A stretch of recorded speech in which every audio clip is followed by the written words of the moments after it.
بقول لك يا زغلول، يا زغلول، عايز ايه يا صبح؟ خد بس تعالى، عايز اقول لك حاجه، مش هضربك ما تخافش. عايز ايه يا عم؟ يا عم مش هاكلك، تعالى. اهو جيت، عايز ايه؟ هو انا المره اللي فاتت لما انت فاتح معاك على حاجه وضحكت عليا، ضحكت عليا ليه؟ وانت مالك انت؟ انا لحد دلوقتي بكلمك باسلوب حلو.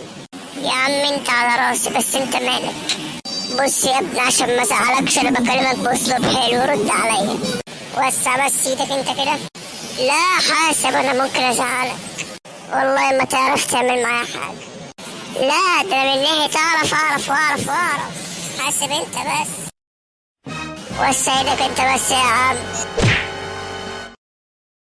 اه. طب وربنا لا جايب لك ابويا. انت وابوك مالهم؟ انا وابويا مالهم؟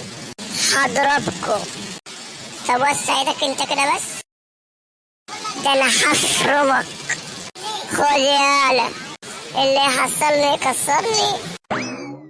وانتوا بقى يا صحابي متنسوش تعملوا لايك وفولو بقى يا زميلي. يلا سلام.